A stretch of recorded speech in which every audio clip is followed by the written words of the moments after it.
ভগবান এক সময় যমরাজের ওখানে গিয়েছিলেন, যমরাজের রাজধানী। সেই যমরাজের বাড়িতে গেছেন। তখন ভগবান শুনলেন যে ওই যমালয়ের দক্ষিণ দিক থেকে আর্তনাদের, কান্নার শব্দ আসছে, আর্তনাদ করছে মানুষ। বেদনায় যেমন মানুষ চিৎকার করে, সেরকম আর্তনাদের শব্দ আসছে। তো ভগবান জিজ্ঞাসা করলেন যমরাজকে যে এই আর্তনাদের শব্দ কেন, কোত্থেকে আসছে? যমরাজ বলল, ওটা নরকে ওরা দণ্ড ভোগ করছে, ওরা যন্ত্রণা পাচ্ছে। কেন? কেন? ওরা পাপ করেছে, তাদের পাপ কর্মের ফলে তারা দণ্ড ভোগ করছে। তো ভগবান ভাবলেন যে এরা আমার সৃষ্ট জীব, তো এদের এই যন্ত্রণার থেকে একটা উদ্ধারের উপায় উদ্ভাবন করতে হবে। তখন ভগবান কি করলেন? তিনি সেইখানেই এক নারীকে সৃষ্টি করলেন। সেই রমণীটিকে, সেই রমণী হচ্ছেন একাদশী, অপূর্ব সুন্দরী এক রমণী।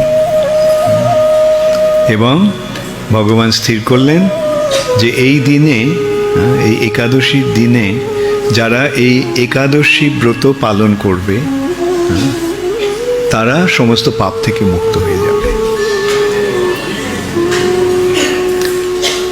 তো এইভাবে সকলে একাদশী ব্রত শুরু করলো, একাদশী ব্রত পালন করতে শুরু করলো, এবং তার ফলে যমালয় খালি হয়ে গেল।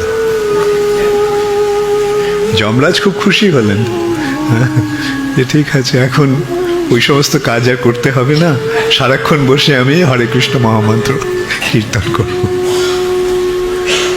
কিন্তু পাপ পুরুষের এক মহা বিপর্যয়ের সৃষ্টি হল। পাপ পুরুষকে, পাপ, সমস্ত পাপ নিয়ে এক ব্যক্তির সৃষ্টি হয়েছে, তার নাম পাপ পুরুষ। বিভিন্ন পাপ দিয়ে তার শরীর রচনা হয়েছে। যেমন ব্রহ্ম হত্যা হচ্ছে তার মাথা, এইভাবে নানা রকম পাপ, তার হাত, তার বুক, তার পা, তার পেট। এখন পাপ হচ্ছে না, তখন সেই পাপ পুরুষের মরো অবস্থা। সে একদিন ভগবান দেখলেন যে পাপ পুরুষ কোনো রকমে কষ্ট করে তার কাছে আসছে। তো ভগবান জিজ্ঞাসা করলেন যে পাপ, তোমার এই অবস্থা কেন? সারা শরীর এরকম অস্থি চর্ম সার হয়ে গেছে, কোনো তোমার এই অবস্থা কেন? তখন পাপ পুরুষ বলল যে ভগবান, যেদিন থেকে আপনি একাদশী ব্রত সৃষ্টি করেছেন সেদিন থেকে সকলে ওই একাদশী ব্রত পালন করে পাপ থেকে মুক্ত হয়ে যাচ্ছে।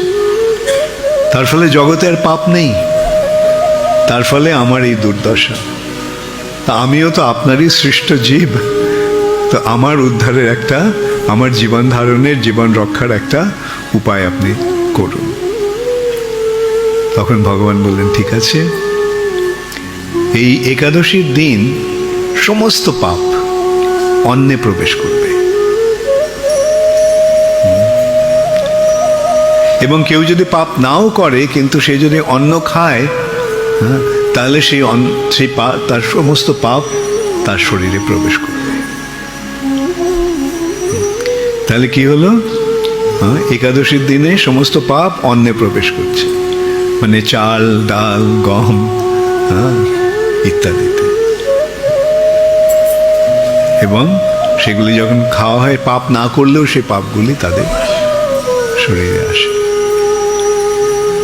তাহলে বোঝা গেল কেন আমরা একাদশীর দিন অন্ন খাই না। তো একাদশীর দিন অন্ন না খেলে পাপ প্রবেশ করবে না, কিন্তু যে পাপগুলো করছি সেগুলো তো থেকে যাচ্ছে। তাহলে কি করতে হবে? একাদশী ব্রত যথাযথভাবে পালন